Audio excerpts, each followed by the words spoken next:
Hey everyone, it's Zoko here, and welcome back to another one of my New World build videos. Today I have a monster of a build that is running the Warhammer and Great Axe. This thing plays like an absolute animal, even though it does not use gravity well. This is something I wanted to do with this one. Obviously the Great Axe is an extremely strong, probably overpowered weapon, but pretty much everyone runs gravity well with it. I mean, that could probably be considered part of the current Great Axe meta. So anyways, I wanted to come up with an alternative take on it, and that is what this build is. As always, if you like this video and enjoy the builds and guides I come up with for New World, please drop a like and leave a comment. And obviously one of the biggest and free ways of supporting me is clicking the subscribe button down below. I also do some streaming on Twitch, which is a super unique and original thing to do. Alright, let's do this. So starting off with the Warhammer and the Juggernaut tree, we'll be grabbing a few passives first before switching sides. First, take the Epitome of Bonk. This will add 10% armor penetration to all Warhammer standard attacks. Next, we will grab Hammer Time. This will grant an Empower of 20% for 4 seconds after we do a heavy attack.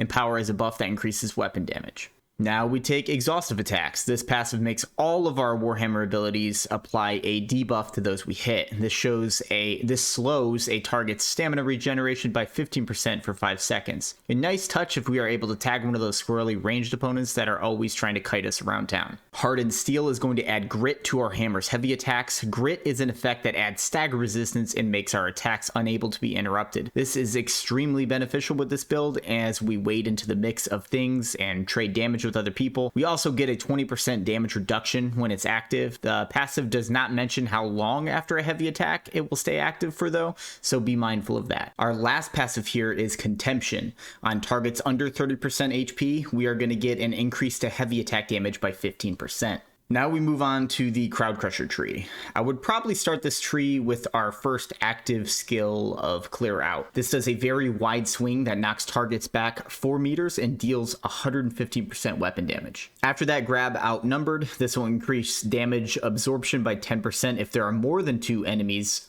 within 5 meters of you. Now it's possible I'm wrong about this, but I think if you are fighting in the open world and like a regular mob gets in range of you, I think this triggers in that instance too, which is hilarious if you're fighting in an area where mobs are a complete non-factor for you and one just wanders within range and essentially buffs you. Going down a tier, we grab our second active skill, Shockwave. With this attack, you slam your hammer into the ground, causing an AoE earthquake of 3 meters to deal 80% weapon damage to those within range. Those affected are also stunned for 2 seconds. This ability is also compatible with a taunt gem if you are trying to use it for PvE purposes. Power Cleaner is going to augment the Clear Out skill by granting us a 10% Fortify buff for 4 seconds when we hit a target. Not only are we getting Fortify, but any allies within 6 meters are getting it as well. Fortify is a buff that grants damage reduction. Guarded Sprint gives 10% damage reduction while sprinting, which as far as I can tell just means moving around. This game doesn't really have a sprint option. With Frailty, Shockwave now causes Weaken. This will cause a target's damage they deal to be reduced by 10% for 10 seconds. This one in particular seems extremely strong. 10 seconds is a long ass time in a PvP fight. Facilitated Expedition grants us a 15% haste buff for 3 seconds if we hit a target with an active debuff. For instance, after Shockwave causes Weaken, just smack them around a bit more. Haste will increase our movement speed. Concussive Impact increases damage by 15% on targets affected by a Warhammer debuff. And the final active skill for the Warhammer is Path of Destiny. This strike causes an impact of energy that extends in front of the player, causing 110% weapon damage to everyone it hits. This is essentially our ranged attack, and quite important for reeling back in fleeing opponents. Meteoric Crater expands Shockwave's affected radius to 4 meters. Prevailing Spirit is a critical passive that will grant 35% of the damage we deal with a Crowd Crusher ability back as health. This is an extremely important passive. Seismic Waves now causes Path of Destiny to stagger everything in its path. This is where we gain that ability to grab a hold of those rolling ranged warriors.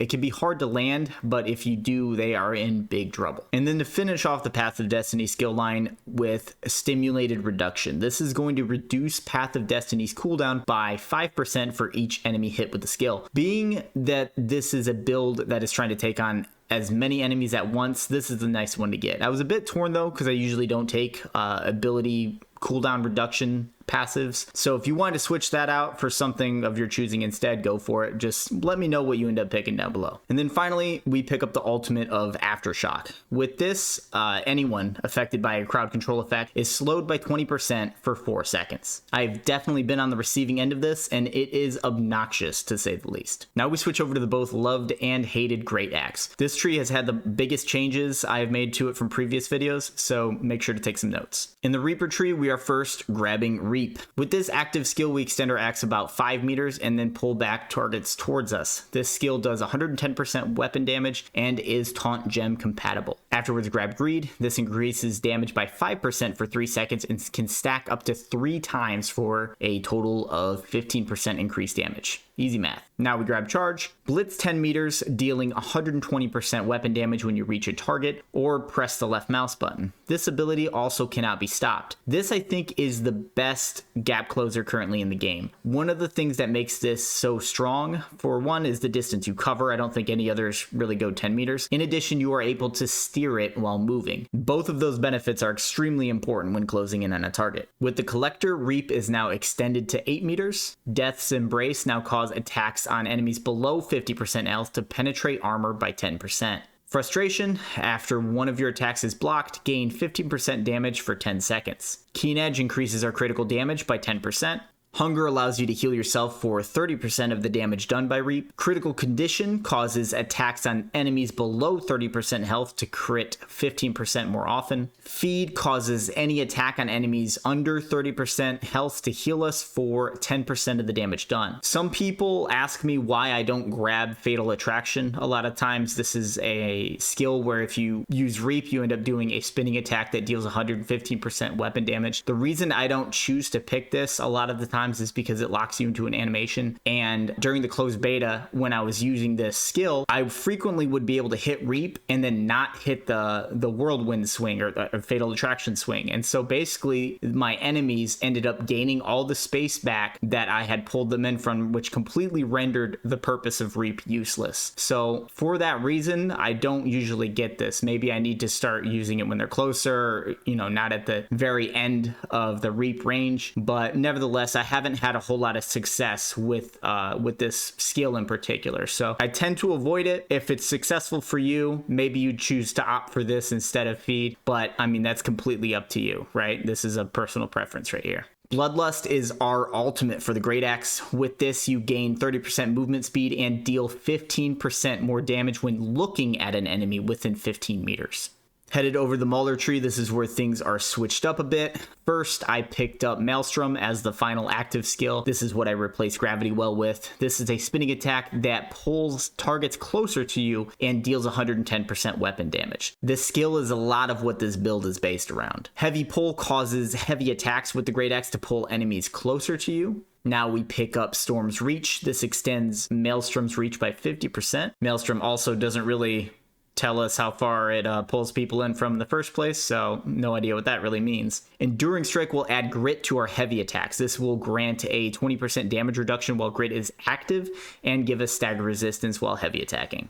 Absorb is a really nice addition to Maelstrom. With this skill, you will consume all projectiles while Maelstrom is active. Very helpful for mitigating damage from those pesky ranged opponents while you are wrecking shop on the front line. No Reprieve gives us another spin and deals another 110% weapon damage. With the Center of Attention, while holding a Great Axe, gain 10% weapon damage when 3 or more enemies are within 4 meters of you. And finally, Crowded Protection. While holding a Great Axe, gain 10% damage absorption when 3 or more enemies are within 4 meters as well.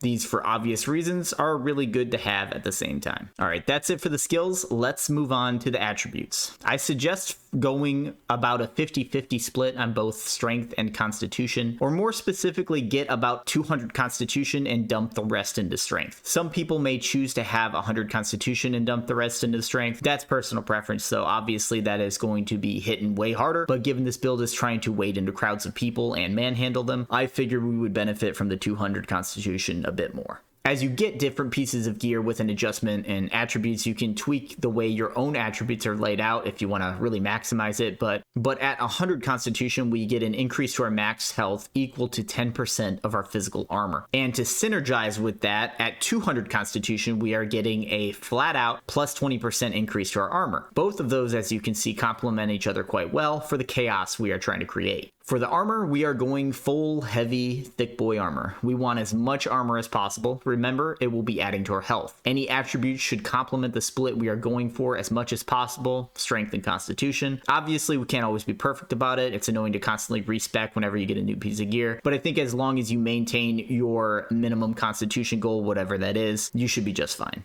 For the armor gems, I think aiming for Opal for the elemental damage absorption is a good choice. Onyx isn't bad either. Play that one by ear though, and maybe try to counter what you are mostly running into. My thought process is, as we are in the midst of a fight and little Johnny is on the hill throwing fireballs at us, it just won't do as much damage as it would normally. And I mean, the fire stat hurts like a lot, so I kind of want to mitigate that however I can. For the weapon gems, I would slot something like Emerald or Malachite. Emerald will increase damage against enemies with low HP, and Malachite increases damage against those affected by CC. And considering that's all the Warhammer does, Malachite looks pretty strong to be slotted into there. Maybe do one for each. I like Emerald for the Great Axe personally. But our strategy should be pretty obvious here. Our ultimate goal is to group as many people as possible and pop Maelstrom and spin to win. Pulling this off is an extremely satisfying victory, I must say. Obviously, soften your group up as much as possible utilizing your Warhammer CC effects. The wind up on your Warhammer abilities can be a bit long on some, but they are extremely strong. So just make sure to practice the timing of it all and get used to it to be able to pull it off successfully. When chasing down single targets, we want to make sure to utilize skill like Bloodlust, right? So have your Great Axe out to make the full use of that whenever you get within range. We also need to recognize that we have that charge, that 10-meter gap closer. So use that whenever you can. Cut corners, close the gap, get within that Bloodlust range. Once you are able to get within the Bloodlust range and it goes and you get that speed increase, it is extremely difficult for people to get away from you. Don't forget to drop a like and leave a comment. Swing by my Twitch channel if you get a chance. I'm Zoko, and I'll see you in Eternum.